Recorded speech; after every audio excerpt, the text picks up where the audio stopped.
Legal protocol है, उसको समझिए है ना, इतना आपने, लेकिन इन्हें क्यों गिरफ्तार कर रहे हो? अरे मैंने बता दिया ना, वो लीगल प्रोटोकॉल के अकॉर्डिंग हमें अरेस्टिंग करनी है। एक 3 मुकदमों में वो नेम में है, तो हमें एक तीनों के तीनों में साथ हूँ। अरे उन्होंने कहीं अकेले कर ली क्या? स्वामी जी आप आइए, तो आइए हो जाए बाकी चीज। आप आइए, हम आपके नहीं आने को नहीं करें, नहीं आने को नहीं करें। वो समझ रहे हैं, त्यागी जी समझ त्यागी जी तो समझ रहे हैं, लेकिन हम तो समझ रहे हैं। हमारे भरोसे तो हिंदू बने भाई। आप आ जाइए पीछे, हमारी गाड़ी यार तुम सब मरोगे अपने बच्चों को। अरे चल रहा हूँ, चलो। नंबर वकील हो वो करो क्राइम का, कितने पैसे देने पड़े आप उसकी चिंता नहीं है।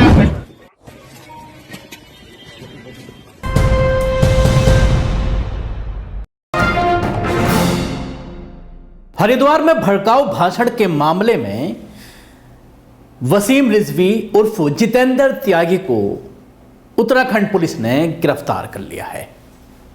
आपको याद होगा कि जब ये पूरी घटना घटी थी 16 दिसंबर के दौरान, उस वक्त जब ये मामला सुर्खियों में आया था, तो सबसे पहले जो एफआईआर दर्ज की गई थी वो वसीम रिजवी के ऊपर दर्ज की गई थी। और उस वक्त भी लोगों ने यह सवाल उठाया था कि धर्म बदलने के बावजूद वसीम रिजवी पुलिस के ने टारगेट किया और सबसे पहले वसीम रिजवी के ऊपर एफआईआर दर्ज की गई। उसके बाद 4 और साधुओं का नाम उसमें जोड़ा गया, जिसमें यति नरसिंहानंद सरस्वती भी था। उसके अलावा 3 और साधु हैं जिनका नाम एफआईआर में दर्ज किया गया है।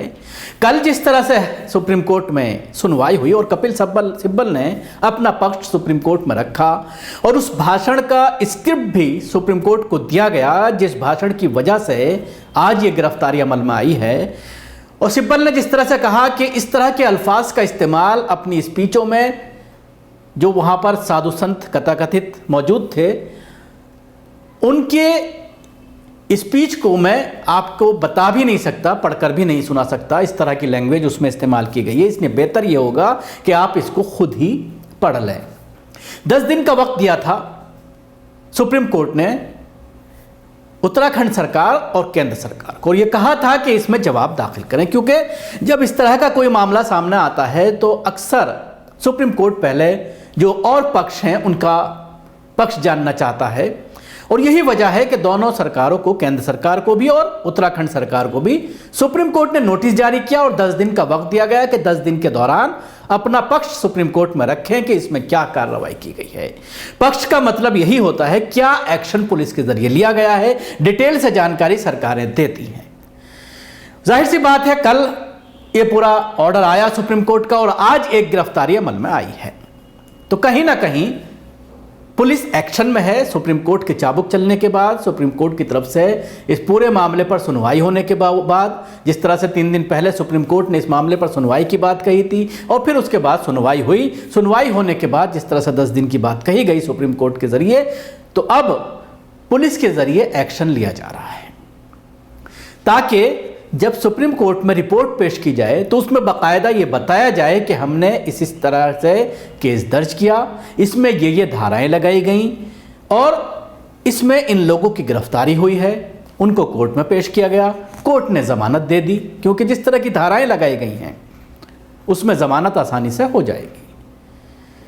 जिस तरह से इस पूरे मामले में बार बार जो कानून के जानकार हैं वो ये कह रहे हैं कि यूएपीए के तहत, देशद्रोह के तहत मुकदमा दर्ज किया जाए ताकि उसकी जमानत ना हो पाए। देशद्रोह से ज़्यादा यूएपीए लगाया जाए, क्योंकि आपको याद होगा कालीचरण को जो गिरफ्तार किया था रायपुर पुलिस ने, उसके ऊपर देशद्रोह का केस दर्ज किया था, लेकिन उसके बावजूद उसकी रायपुर कोर्ट से जमानत हो गई।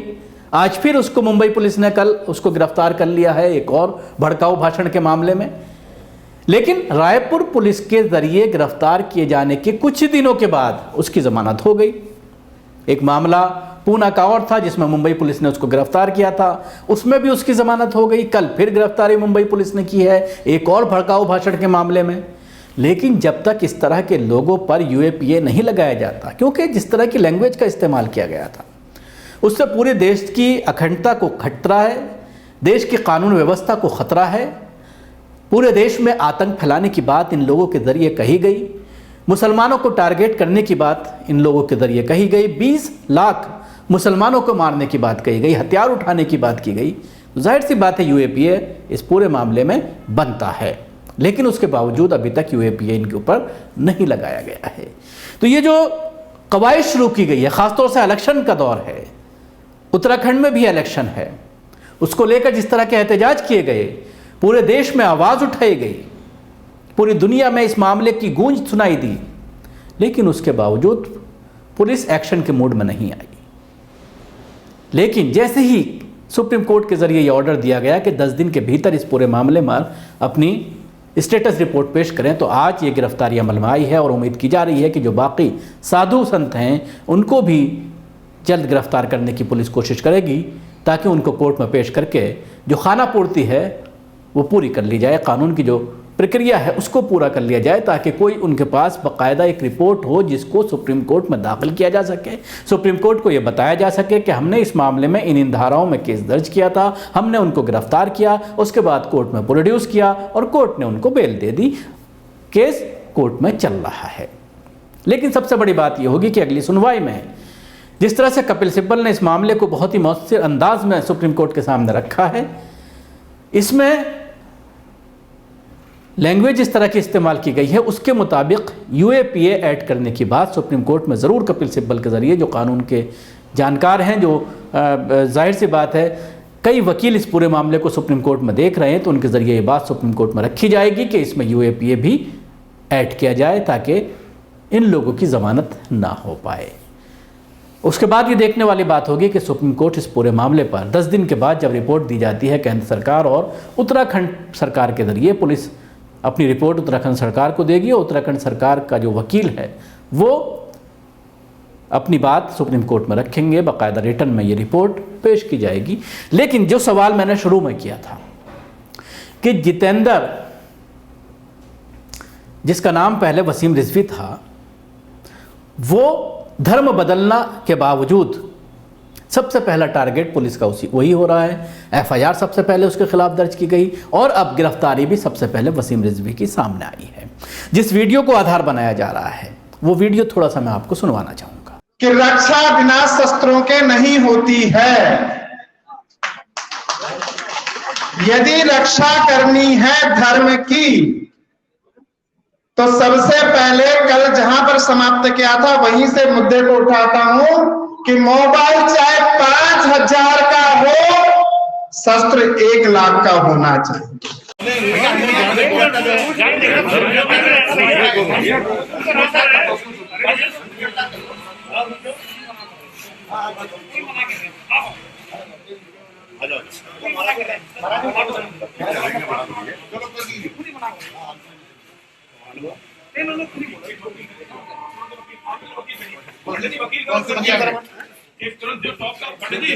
जो नंबर वकील हो वो करो क्राइम का।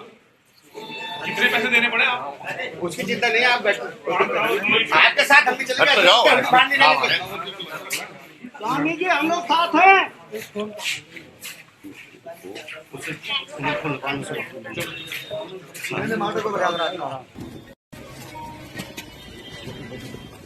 तो देखा, इसी वीडियो के माध्यम से, इसी वीडियो को सोशल मीडिया पर जब डाला गया और इसी वीडियो की वजह से तमाम जो कथाकथित साधु संत थे उनके ऊपर केस दर्ज किया गया, जो धाराएं लगाई गईं वो इन्हीं वीडियो की बुनियाद पर लगाई गईं। अब ये देखने वाली बात होगी कि क्या इसमें आगे फर्दर एक्शन उत्तराखंड पुलिस के ज़रिए लिया जाता है और जो साधु संत का नाम जिसमें नामजद किया गया है उनको कब तक गिरफ्तार किया जाता है, इस पर हमारी निगाह बनी रहेगी। देखते रहिए न्यूज़ मैक्स। आपको हमारी अगर ये कोशिश अच्छी लगी तो ज़रूर मैसेज करके कमेंट्स बॉक्स में जाकर हमें बताएं। उसके साथ ही हमारे चैनल को सब्सक्राइब करना ना भूलें, बेल आइकन ज़रूर दबाएं। अगर आप ये वीडियो फेसबुक पर देख रहे हैं, पेज को लाइक करें, उसके साथ ही फॉलो भी करें।